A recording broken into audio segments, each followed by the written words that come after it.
Welcome, everyone, to the High Performance Legal Entrepreneur Podcast. I'm your host, Adam Arkfeld, president and founder of Prevail Legal Marketing. And today I have Tom Lambotte joining me. Tom is the founder of BobaGuard, a turnkey cybersecurity solution for solo and small law firms, as well as GlobalMac IT, which is a managed service provider for firms with 10 or more users using Mac exclusively. Tom, welcome to the podcast. Hello, thanks for having me. So you have two different brands that are focused on providing IT services for attorneys. I want to hear about why you have the two different brands and how they differ and just how they started. So can you talk about that just for a minute? Yes, I started GlobalMac IT in 2006.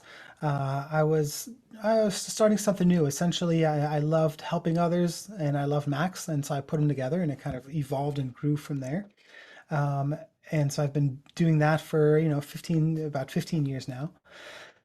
And a couple years ago, I found myself turning more and more prospective clients away because as GlobalMac IT grew, so did our kind of user minimum, right? As we kind of matured, we realized that, hey, 10 and above, that's really the sweet spot for, good, profitable, healthy client that we can provide a lot of value to.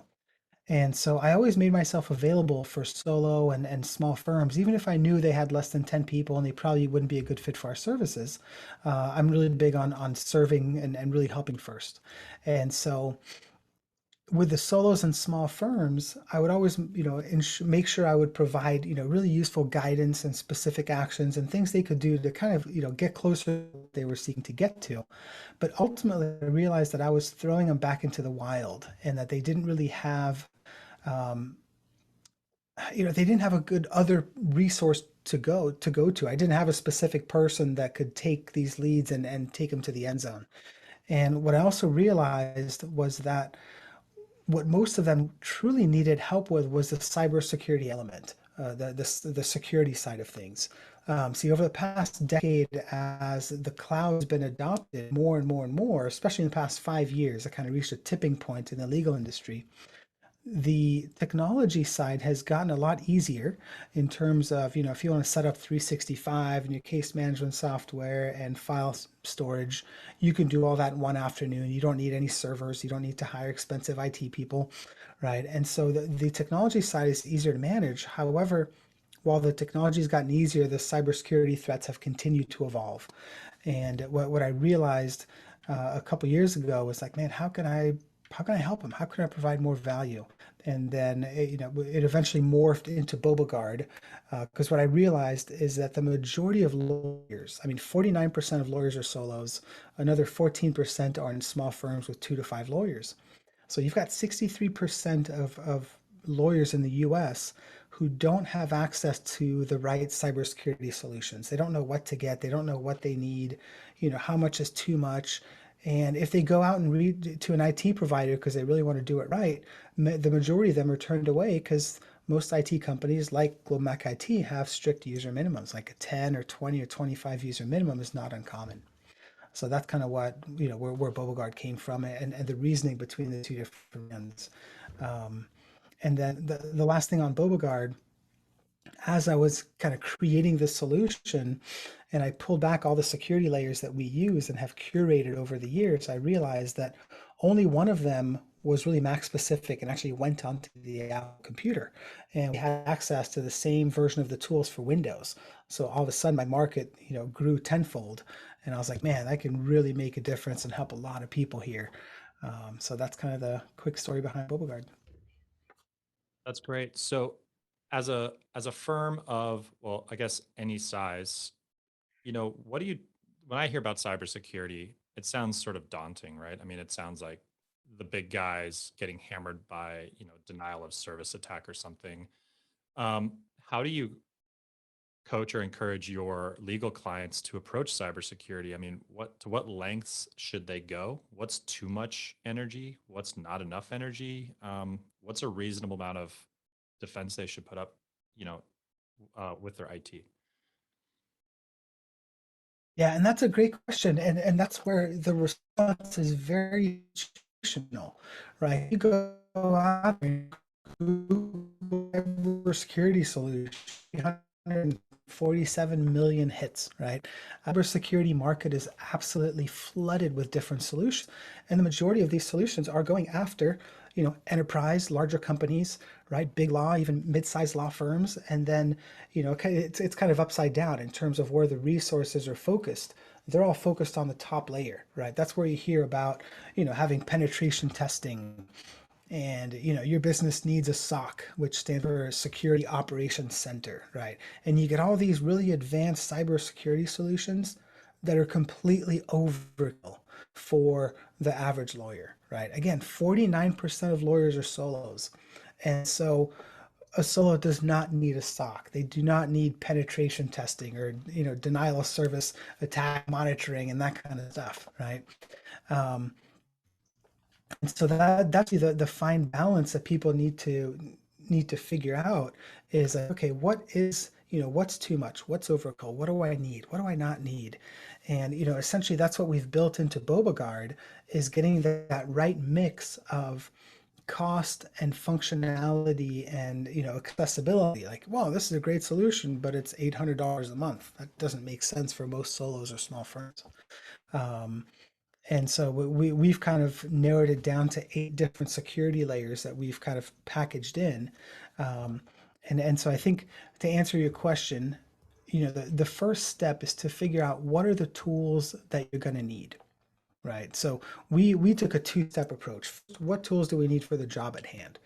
Right? So you got to get really clear on who your audience is. Okay, so we're working with solo and small firms. That's what I really wanted to help because I saw they were just totally stranded. There's no good solution for them. Um, and so looking at that, just like if you're doing a home improvement job, you're like, okay, what tools do I have to grab? I'm gonna need my measuring tape, my hammer, power drill. I had to build a mailbox over the weekend because I knocked down my old one with my ride-on mower, and the wood was kind of broken down and the thing just shattered. So I had to go to Home Depot and buy some tools I didn't have, right? So you got to figure out what are the tools you need for the job. And then step two that I think is really important is, okay, now that I know I need this tool, what is the best tool that's going to make the job as easy as possible for me, right? I can use a screwdriver or I can use a power drill. The latter is going to make life a lot easier. Um, do you want me to kind of jump into the specific tools, or where do you want me to go from there before I just keep on yapping? Yeah, I think, what I'm sort of curious about is like what do law firms really have to look out for? Like what's a real security risk for a firm of 5 people or less? Because you hear about, Target, their database being penetrated and all their data is stolen. And like you just hear a bunch of data stolen, all of personal data stolen. That's just like kind of like scary in itself. But what do smaller firms that use like third party providers like Clio and use maybe Dropbox or something or box.com or whatever it is, what are their real risks that they have to pay attention to that are reasonable risks that they should actually spend time thinking about? Yes, and that's a great question. I think an important point is kind of, I guess like I can call it bringing it home, right? The problem with the majority of the headlines is that they're so unrealistic. They're like in a completely different world, right? And when you hear examples like that, you automatically exclude yourself, right? For example, um, the average business that has a data breach, the average cost is $1.2 million or, $2.6 million. As soon as you hear that, you go, okay, cool. I don't have to worry about it because that's for giant enterprises that are getting hit. If they came in, they would get 2.6 million out of my solo law firm, right? Or when you hear about the data breaches of, nowadays anything under 250 million, compromised records doesn't even make headlines, right? However, it's kind of the death by 1,000 cuts, right? You've got hundreds of thousands of companies experiencing data breaches on a micro level, just on an ongoing basis, but none of those make headlines, right? So they don't hear about the problems. And one of my biggest kind of marketing mantras is it doesn't exist until you promote it, right? And so it's the same thing here. Again, the reality is a lot of lawyers think they're not at risk because they're not hearing real world stories of solo and small firms just like them getting hacked all the time. However, it's happening. And so the most common security threats, that I kind of educate and talk about. The first are business email compromises. So business email compromise is extremely common, and business email compromise is when someone gets into your email account, right? They get access to your credentials through phishing. Maybe your credentials are on the dark web, right? It could be a number of different kind of ways that they get it. And what they do when they get into your email account nowadays is they just sit there and they wait and they prowl. The great thing about 365 and Google Workspace, they've got every single thing in there very conveniently indexed, which is really handy if I want to find the email that I sent you 3 months ago, Adam, right? I can find it in 2 seconds. Now, if I'm a cyber criminal, I'm sitting in your email account. I've got a list of keywords to search for. I'm going to search for a password. I'm going to search PW. You sent your password to someone on your team, but you didn't want to write password, so you put PW, right? They're going to search for routing numbers, banking information. They also sit there and they look at your sent folder. They look in your inbox. They look at events, kind of events that are about to happen or that have happened, right? So business email compromise is a giant threat, especially when you look at, routing information, bank transfers, that kind of stuff. I have had so many, first world examples and stories of these things happening or almost happening. Employees, I think, are the second biggest threat that is not, people don't think about it. Underrated, security threat makes obviously you've got nefarious employees, right? Disgruntled workers that want to cause havoc and damage. And those are a real threat. The bigger threat, however, are employees that succumb to phishing schemes, that reuse passwords, that access systems on unsecured networks, accidentally delete files. Those kinds of things happen on a regular basis. Especially with COVID, when you throw that into the mix, over the past, 2 years, cybercrime has grown exponentially because they've had way more opportunities. Cyber criminals know how and when to prey on fear and uncertainty. Cyber criminals, it's also important to realize that it is organized crime, right? They are well funded. They work 9 to 5 jobs. They wear suits and ties. It's not, Fred living in your mother's basement playing video games and hacking on the side for fun. Um, so they read Robert Cialdini. They know the factors he talks about influence. They've probably read Persuasion, right? His latest book. And they know that, for marketers, Adam, you probably know the best time to send it to host a webinar, right? We know we get a higher show rate on Thursday afternoons versus Friday morning. And the cyber criminals in the same way, they know the best time of the day and the best day of the week to have high click-through rates, right? They know that on a Friday at 4 p.m., you're trying to wrap up your day. You've got your kids running around because you're working home, you're distracted, most likely to fall for a phishing scheme at that time. That's really interesting. With the email, what I've often thought about is, okay, I don't want to send something confidential because it'll get intercepted. Like that's been my mindset. Like it's somehow going to get intercepted somewhere on the interwebs. But what you're describing has nothing to do with interception. It's if someone gets access to the email account, then it's just stored, right? In sent email, and Mm-hmm. all of those things are stored. So even if you say, I'm going to send this in a separate email or something, it's like it's still in your email account. It doesn't actually protect you if you're sending separate emails. Um, that's really interesting. So Yeah. one of the things that I've been thinking about quite a bit lately with my team, and as an example, in Facebook ads and those ad accounts, if those get hacked, there can be a lot of damage done with people spending a lot of advertising dollars, and I've seen it happen somewhat recently. When there's a large data breach at somewhere like Target and they get usernames and passwords, is it accurate that someone will take that username and password and just try it against, like, quote unquote, every website out there to try and get access? So if you use the same password, if it's breached in one place, then it provides exposure to all of your other accounts. Is that how that works? Yeah, essentially, 36% or I forget what it is. Again, it's a super high percentage of people reuse their password between personal and work accounts, right? Most people have three passwords, right? And unless let me put it this way, unless you're using a password manager, it's almost guaranteed that you're one of the, you know, majority of people that are using three passwords. You've got the one password you used forever a long time ago. Then at one point, one of your accounts said, "Hey, that's not secure. You got to change it. And we need to have a number." So you said, "Okay, I'm going to put a one at the end of my password." And then a few months later, your bank said, "Hey, that password's not going to cut it. We need a special character." They said, "Okay, I'm going to change the X into a five or the O into a zero. No one else is going to think of that. Humans are not predictable, right?" And so they had those three passwords and they started using them everywhere.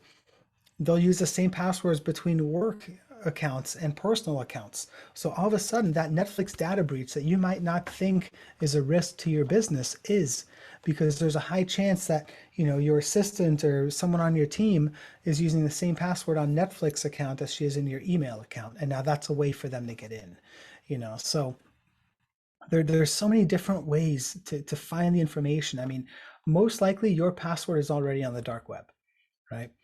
The way that cyber criminals make their money is not when they breach. Let's use, I like to use Netflix just because that one always pops in my head.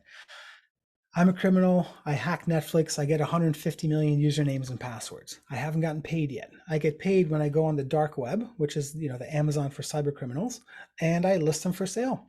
And I say, "Hey, I've got 150 million, credentials, passwords been unencrypted, and then other criminals come and say, 'Hey, I'll take 5 million from Netflix, 1 million from Chase, I'll take 10 million from Home Depot,' and then they go to work and they start using those credentials, in every place that they can find. And again, now, you might be thinking, well, how is that going to threaten my employee if someone finds their, Netflix account with their personal email account? If I have a personal email account, I can find the person's name. Let's say it's adam@gmail.com personal account. I can find that. I can find you on LinkedIn and I can find your work email. Now I've got your work email and the credential from Netflix and I can see if those work. That makes Mm, sense. yeah. Um, so these are savvy criminals. Yeah. Yeah. And, what we saw recently on the Facebook side, you talked about bridging business and personal. So Facebook is clearly, generally a personal sort of space. But if you're running ads, then you log in with your personal account to run the Mhm. business manager.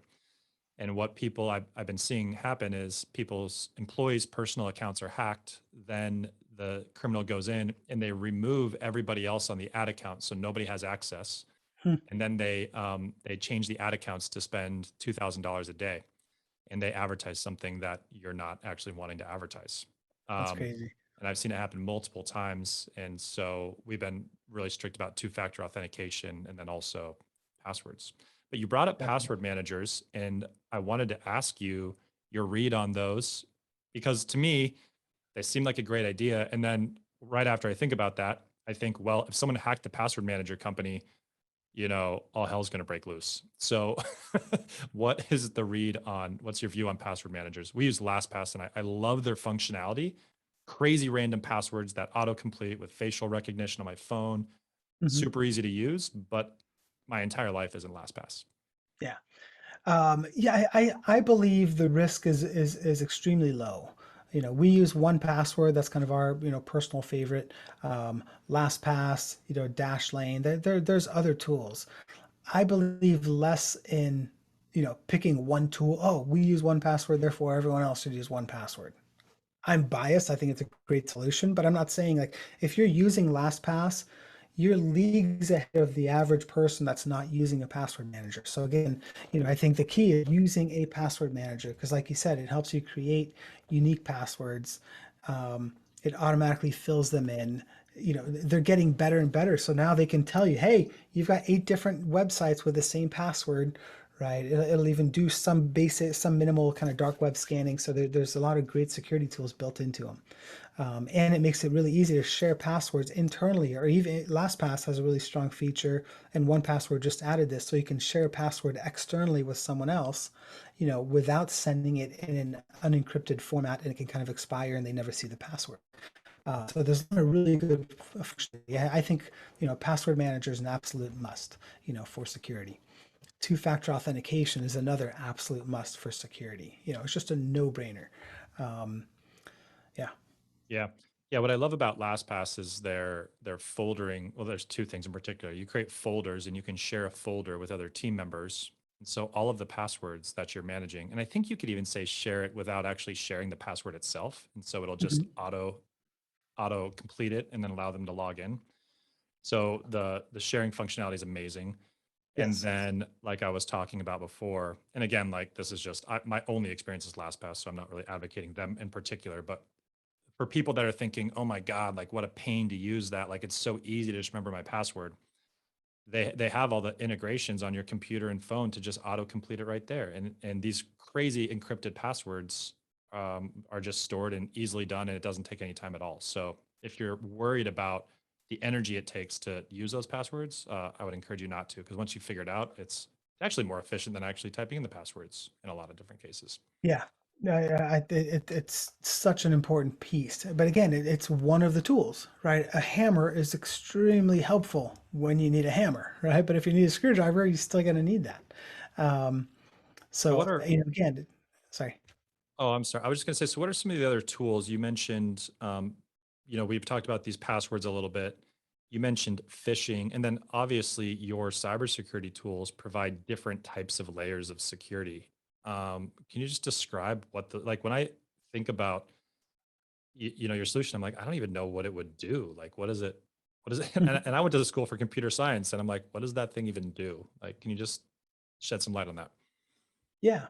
So maybe before jumping into what's actually in the product, I like to cover, kind of I created the security framework. That's like the four things missing in your practice that make you an easy target for cyber criminals, right? Mhm. Why Yeah. is there a need for my security solution?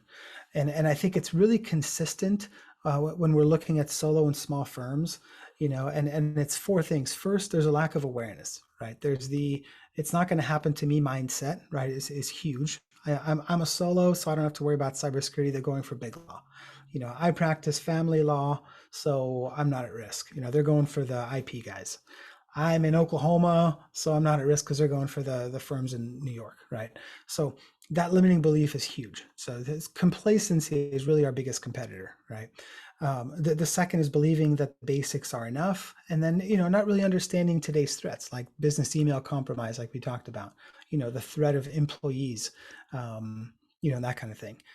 The second thing is a lack of time, right? Everyone's busy, especially when you look at a solo or small firm.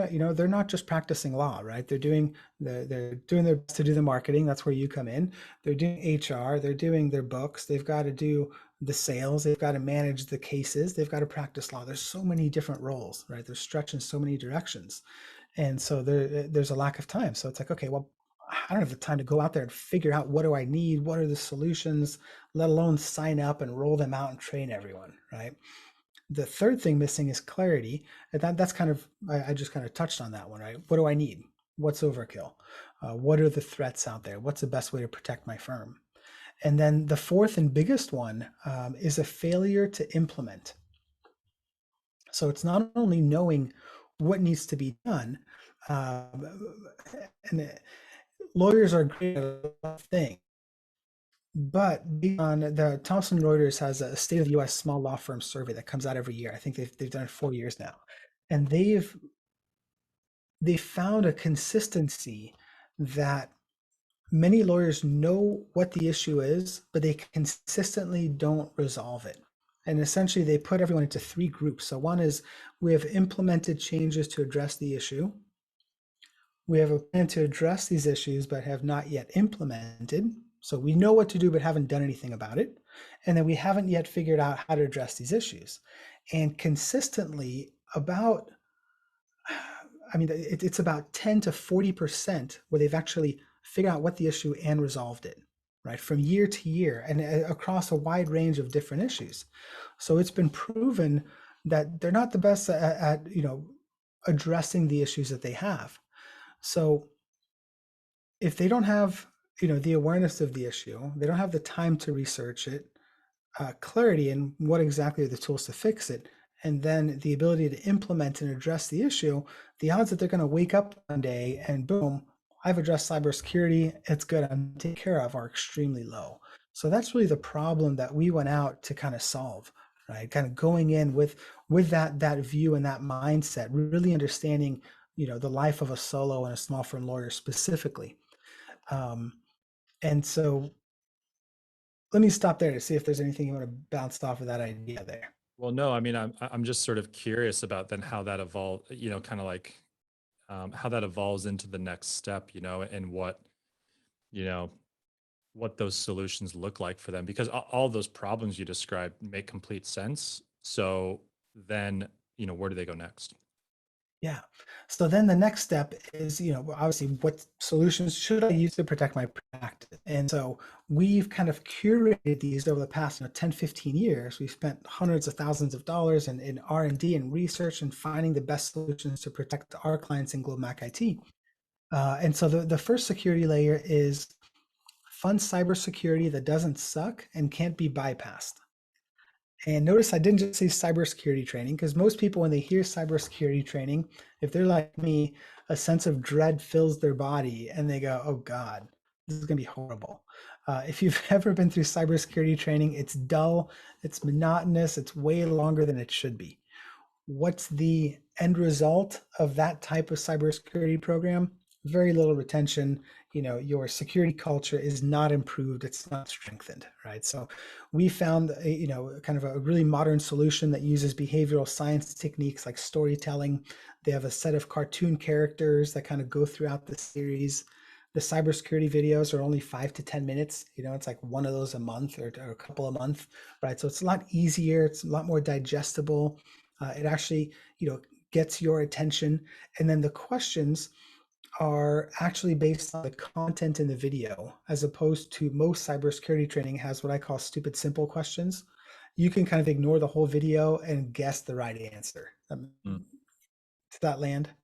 yeah, yeah. Right. Um, so the first one's cybersecurity training. The second one is phishing training for employees. Right. So 91% of successful data breaches actually started with a spear phishing attack. And so training people to look and spot, and find phishing attacks is so crucial. And so phishing training is where they're actually sending emails. Our tool is sending emails to everyone in their team to see who's going to fall for it, who's going to click on a link, who's going to put in their credentials.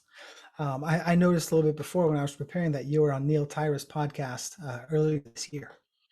And I've known Neil for a number of years. I've actually been on his podcast, I think this might have been my fourth time. But when I was interviewing him, when he interviewed me for BobaGuard a few months ago, that afternoon he fell for a phishing scheme. Mm, And it's crazy because you and I know Neil, he's a tech savvy guy, right? And the problem with tech savvy guys, if you'd ask me, hey, Tom, would you ever fall for a phishing attempt? I say, no, I own an IT company. I know what I'm doing, right?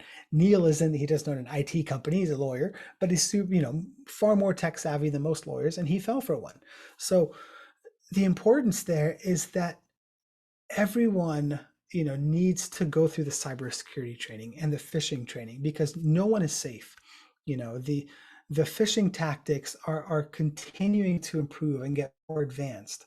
What happened with him, he got an email from a buddy of his who's a lawyer. They were working on something, so it wasn't unexpected, right? He got the email, signature was a perfect match from name, clicked on the link, took him to a copy of his web. At the time, he didn't really look at the URL because the website was it was his friend's website down to the T. I mean, responsive elements, right? All that were cloned. So it looked like his friend's website, and he put in his credentials to access the file that his friend sent him. As soon as he did that, he was like, oh crap. He just realized what happened. And he went back and looked at things closer. And there were the signs that could have been spotted. But again, they're getting more and more advanced, right? They're reading influence by, Lencioni, like I mentioned earlier. They know the trust factors, right? The things that cause us to put down our kind of alert system to turn it off, right? I saw this a couple months ago, similar example where one of our clients forwarded an email, clicked on the link, it took them to a perfect replica of their home page. And again, responsive elements and everything. I mean, it's eerie how advanced they're getting. So everyone needs to go through the training, not just, not just employees, but I think it's even more important for the owners, because typically the owners like to think like, hey, it's my business. I know what I'm doing. I know what to look out for, right? They tend to be more security conscious than the rest of the employees might be. But everyone's got to go through that security training, phishing training, simulation, that kind of stuff. Yeah. And I would say probably, 2 to 3 times a month, my office manager and I are sending emails back and forth saying, is this a scam? Hmm. Because we get emails from our bank, from Chase, and it's just, you'll get emails from all types of places. And sometimes even the legitimate emails don't look legitimate. Like they're formatted kind Hmm. of poorly, and they like don't have the trust factors. And Yep. so then that makes it even worse if the big brand is not sending out communication that looks legitimate, Yeah. and then it just makes it even more confusing. And that's a challenge in itself, right? Again, 5 years ago, you got an email from Chase. The logo was pixelated. There were typos, right? There were, I mean, a fake one, obviously, right? It was easier to spot the fakes, right? And nowadays, when you get a fake email from Apple or, like you said, Chase, or all these different ones, they are nailing it, right? All the little details, the fine print, the logo, right? They're getting all these trust factors. I mean, they're improving. They use the continual improvement process, right? Just like we do in Mm. businesses. Cyber criminals are using Kaizen, right? Um, to improve, what they do. And so it's so important to have that training element. And the phishing training that we use goes a level beyond. So if someone clicks on an email, um, typically with most other similar solutions, someone would get an alert, right? Let's say your office manager is in charge of running this program and Adam clicks on a link. Now she gets to come to you and have that awkward discussion. Hey Adam, you clicked on a link, so it's kind of putting us in danger, right? It could be an odd conversation, but what it does here, it actually does immediate remediation training. So you click on the link and it says, we got you, Adam. Let's learn from it. Here's what you missed. Here's what you should have looked for, right? So it's a really, really cool solution. Yeah, that is really Um, cool. the next thing we include isn't as exciting, but it's IT security policies. And the old adage, the cobbler's son has no shoes, right? And many lawyers don't have security policies in place, right? 58% of solos have no policies. 25% of firms and 2 to 9 lawyers have no policies at all. Um, so getting an acceptable use policy, incident response plan, records management, mobile devices, these things are crucial to put into place. They're not complicated, but if you go out and Google, you'll get a giant long list. So we've kind of shortened the list. We've curated and prioritized for the ones they need to put into place. Now, what is, as a small firm, let's say under five attorneys, what is the actual risk of a breach? Is it to get passwords for other websites? Is it like, I'm just trying to think of like, what are they actually searching for in a small firm or in a small company of any time, of any type? Like, Great question. Yeah, I mean, lawyers have all the good stuff, right? One of my favorite shows is Top Chef, and so sometimes they'll make their fancy reduction sauce, right? When they take all these things and they reduce it down to like the essence and the flavor blast and all that, right? So a lawyer is kind of the similar thing to that reduction sauce. If I hire a lawyer, they're gonna they're going to pay me, they're going to charge me for every page they have to go through. So it's in my best interest to go through all of my documents, weed out everything that's unimportant and give them just the good stuff. And a lot of times the good stuff has financial records, social security information, IP firms, obviously, business secrets, company secrets, that kind of stuff. Um, you know, uh, medical, malpractice lawyers are going to have a lot of HIPAA records and that kind of stuff. So that's what they're after. There's tons of valuable information that lawyers are kind of the gatekeepers for. Another big one is, escrow accounts, wire fraud. Those are rampant these days. It's so important that if anyone does money transfers, they have to have a two-step verification process in place. I can't tell you the number of bullets, kind of dodge at the last second, that I've heard direct experiences of, hey, I got an email from my assistant to transfer send the money over. Except unfortunately, we double checked it and the routing information was different than what it should have been. Okay, again, that's a perfect example of business email compromise. Someone sitting there waiting for an opportunistic moment. They know that Adam's going to be expecting an email to transfer the money in the escrow account. But then right at that moment, the assistant, the person can send the email, shoot it off with their routing info. If the money's transferred, they're done. There's no undo. Um, so That's that, really interesting. Very specific sophisticated. advantage. Yeah. Well, just a couple more questions for you. One is, I noticed that you have cyber insurance on your website. I wanted to hear more about how that works and what that protects. Because when someone gets caught in a bad position, it's sort of like, then what's next? So how does that work? Definitely. Yeah, I think it's key. There's no 100%, right? We can do as much as we can to reduce the risk of having a data breach, but there's never 100%. Tesla can might make the safest car, but there's no 100%, safety rating. Uh, so we've built in a $250,000 cyber insurance policy into BobaGuard. And so as soon as someone signs up for BobaGuard, the next day their policy goes into effect. So it's really important to point out because most of the time, if you try to get a cyber insurance policy through a broker, they're going to send you an application form that kind of from underwriting that's going to have multiple pages of very complex IT questions, right? They want to do everything they can to lower their risk, and ultimately put it back on you if something happens. So the way we're able to do this is our provider only sells cyber insurance policies to companies like ours that kind of pre-package a cybersecurity solution. So they know that as a whole, the people in the pool that they're protecting stand a far lower chance of having a data breach than most businesses that don't have these security measures in place. And so the policy covers you from, it includes investigation, right, to find out who and what was compromised, coverage for fines and penalties, credit monitoring and notification, legal defense, and liability expenses. Now, it's a starter policy. If you're going from having nothing to having this policy, it's a giant leap, right? If you have specific needs, one of the biggest things that it does not cover are escrow and like trust fund. If you not trust fund, if you do a lot of fund transfers, if you have escrow accounts, those are typically not covered by a cyber insurance policy. If you want to have a cyber insurance policy that includes coverage for that, you've got to make a special request, and they have to add and approve a rider on, for yours, and it's going to make it, far more expensive, because that's a big risk that's been, occurring a lot. Um, but again, just like having a password manager, going from no password manager to a password manager, I don't care which one you use, is going to, reduce your risk profile significantly. And, a cyber insurance policy is also important to have because data breaches are typically not covered under your E&O policy or another policy that a lawyer might already be carrying. Right. And that's probably something that a lot of owners, a lot of attorneys don't realize is that cybersecurity is not under just their general policy. I was turned on to it very early with my business, just my broker mentioned it or whatever, but otherwise, I would have never even thought to ask the question. It's just one Mhm. of those things like, you don't know what you don't know. Um, Yeah, yeah. yeah.